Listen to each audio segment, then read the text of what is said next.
The mid-range GPU market is always where the actual volume moves, and for the last few years, it's been a battlefield of terrible pricing and compromised video memory. So today, we are looking at the AMD Radeon RX 9070, which is the less popular cousin to the 9070 XT. So if you thought this video was about the XT, don't leave. I promise it's worth it. And if you want to skip right to the benchmarks, there are timestamps in the video for your viewing pleasure. This card originally hit shelves back in March of 2025 with an MSRP of $549 US. Over a year later, it sits in an incredibly interesting spot in the hardware landscape. When it originally launched, it had one clear objective: deliver high refresh rate 1440p gaming and replace the 7800 XT without the inflated price tags attached to competing hardware. The baseline 9070 remains AMD's direct play for the pure value builder. It offers a highly power efficient architecture while maintaining a very healthy 16GB VRAM pool that won't bottleneck you in modern texture heavy titles. But throwing a wrench into the purchasing decision is AMD's rollout of the 9070 GRE, which is a stripped down version of this card, but for the same price. Don't worry, we'll talk about pricing later. On the flip side, the skeptics still have highly valid complaints about the 9070 that have not aged out. The ray tracing performance, while incrementally improved over RDNA 3, still shows a noticeable deficit when compared directly to the RTX 5070 in heavy path-traced environments. There's also the ongoing software discrepancy. AMD has made strides with updates like FSR 4.1, but it still struggles to compete with stability and performance when compared to NVIDIA's DLSS. Furthermore, if your daily workflow involves CUDA accelerated rendering or heavy video editing timelines, the 9070 remains a difficult recommendation. But what isn't a difficult recommendation is the sponsor of this video, llano. If you game on a laptop, you already know that thermal throttling is the enemy. You lose frames, your hardware degrades, and your system struggles to keep up. Today, we are fixing that with the llano V12 Ultra Cooling Pad. It uses a dedicated 36-watt power supply to guarantee stable power delivery, bypassing the limits of a standard USB connection. You just set your 15-inch or larger laptop on top, and the high elastic memory foam creates a very tight seal. It's totally hands-off too, using the AI temperature control. You download the myth.cool software from their website, and the system does the rest. It dynamically adjusts the 5.5-inch turbofan based on your actual hardware workload, just like you would on a desktop PC. At idle or light loads, it runs at a near silent 27 decibels.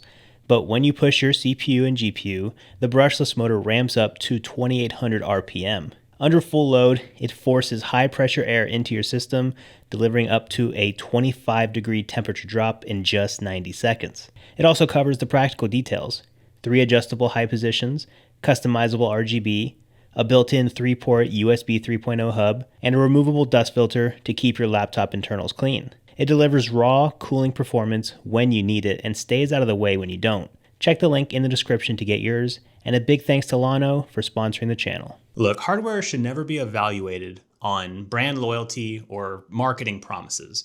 It needs to be evaluated on real-world results and current market value. So today we are going to test this card out in 15 of the newest games and figure out if the RX 9070 is still the definitive answer for the 2026 mid-range PC. We will be testing every game in our suite in 1440p and 4K, just to give you an idea of what this card can do.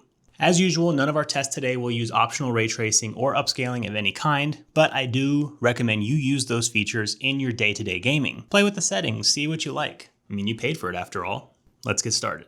First up is Black Myth: Wukong, the game that single-handedly made every GPU fan in a 5-mile radius scream for mercy. At 1440p high settings, the RX 9070 handles this heavy Unreal Engine 5 title like an absolute champ, locking in a smooth 70 FPS average. Even better, the 1% lows sit beautifully tight at 63 FPS, which means your perfectly timed dodges won't get ruined by a sudden stutter or anything. Stepping up to 4K medium drops us to a 50 FPS average with 1% lows at 44. It's playable, but it reminds you that native 4K rendering on a mid-range card is a heavy tax to pay unless you feel like letting FSR do some heavy lifting, which you really should. Back to the Chernobyl exclusion zone with STALKER 2. Now, this game is a notorious unoptimized anomaly that eats hardware for breakfast. At 1440p medium settings, the 9070 fights for survival and manages a 76 FPS average with a 60 FPS 1% low. That's a pretty respectable result, all things considered. 4K medium, however, is a death sentence, yielding a sluggish 40 FPS average and a 35 FPS 1% low. I personally don't think this card was designed to run a game like this at 4K. Sorry, not sorry. Time to purge some Tyranids in Space Marine 2. This game loves to throw hundreds of bugs on screen at once, making it a total nightmare for both your CPU and your GPU's rasterization engines. At 1440p high settings, the 9070 cuts through the swarm with an impressive 85 FPS average and great frame pacing at a 70 FPS 1% low. But if you're a masochist and you want to play in 4K medium settings, you can expect a 52 FPS average with 1% lows at 42. It's a fine couch gaming experience, I guess, even if you lose a bit of that high refresh rate fluidity when the screen goes full chaos. Next, let's look at Clair Obscur Expedition 33. The stunning turn-based RPG that proves you can have gorgeous graphics even when you're waiting for your turn to attack. At 1440p high settings, we hit a very comfortable 66 FPS average. The 1% lows do dip down to like 44, likely due to heavy camera transitions during flashier combat animations. But since it's turn-based, it won't ruin your day. Do yourself a favor and do not attempt native 4K medium here. The 9070 plummets to a, let's call it cinematic, 35 FPS average, with 1% lows crashing down further to 24. So unless you want your turn-based battles to feel like a literal slideshow, stick to 1440p. Let's see how the card handles ripping and tearing through Doom the Dark Ages. Now, Doom engines are usually notoriously pretty well optimized, and at 1440p high settings, the 9070 does deliver a highly responsive 77 FPS average, with a 66 FPS 1% low. If you decide to shift over to a 4K display eventually and you drop the settings slightly to medium, you'll pull an even 50 FPS average and a 40 FPS low. It's solid, though for a game this fast, you'll definitely want to stick to 1440p to keep the gameplay feeling appropriately frenetic. Insomniac's Spiderman 2 is a masterclass in fast asset streaming, which means we get to put that 16GB frame buffer to actual work. But it does require a lot of CPU processing too. Cranking the game to 1440p high gives us a near flawless 99 FPS average, though the 1% lows hit 64 FPS when you are hurtling through Central Park at top speed. If you step up to 4K high, the average holds a respectable 58 FPS, but the 1% lows fall off a cliff down to 34. The stutters become noticeable without upscaling here, so if you want the best experience without major compromises, 1440p is gonna be the sweet spot. Stellar Blade brings fast, reflex-driven combat that demands low latency. At 1440p high settings, the 9070 delivers a glorious 123 FPS average, and the lows stay high at 89. Perfect for nailing those precise parry windows, but don't get too confident if you try to jump to 4K high. The average slides to 60 FPS, but the 1% lows tank straight to 30. Fighting a boss with a sudden 30 frame drop feels like trying to run through wet cement. Keep this one at 1440p, please, for the love of God, please.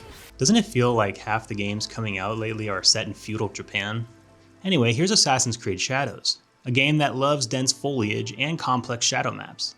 At 1440p high settings, the card keeps things nice and steady at an 82 FPS average and a 60 FPS 1% low, which is plenty of headroom for all that parkour.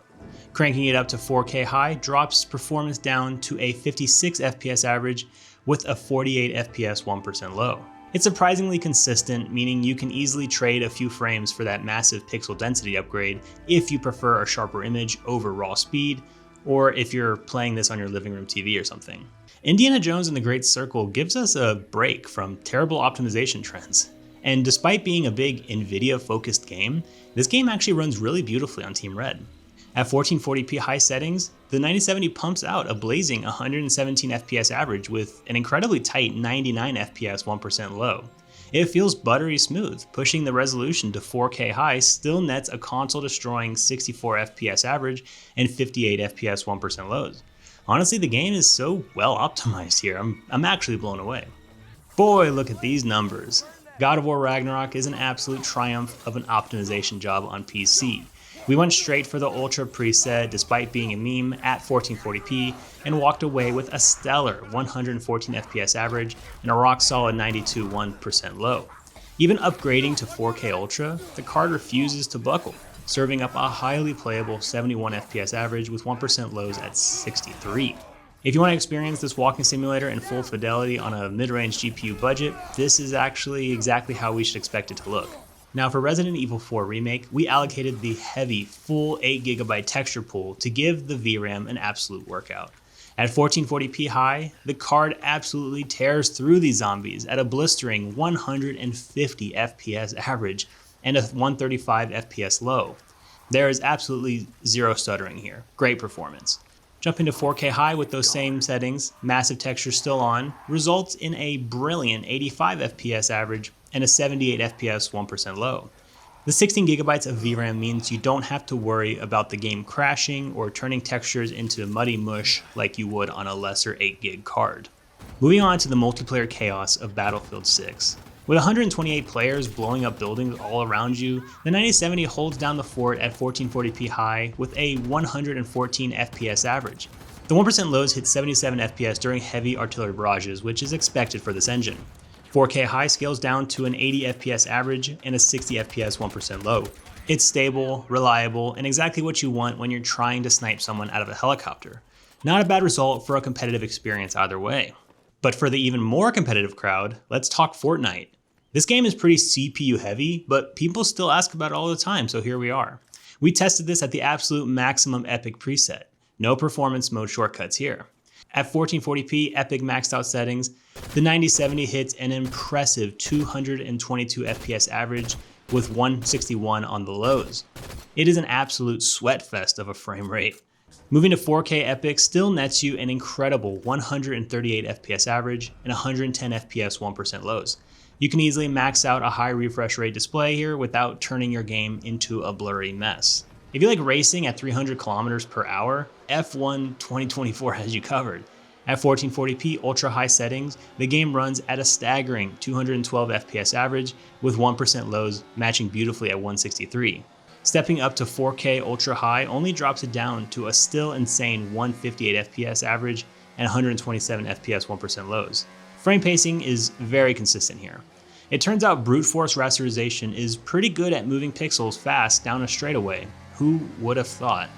Finally, let's look at Oblivion Remastered, because nothing says next-gen hardware testing like revisiting this 20-plus-year-old world with updated lighting. At 1440p medium settings, the 9070 cruises along at an 86 FPS average with a 68 FPS 1% low. At 4K medium, it settles into a console-like 45 FPS average and a 39 FPS 1% low. I would probably use upscaling on this bad boy if I insisted on 4K. Either way, it's still a fun trip down memory lane.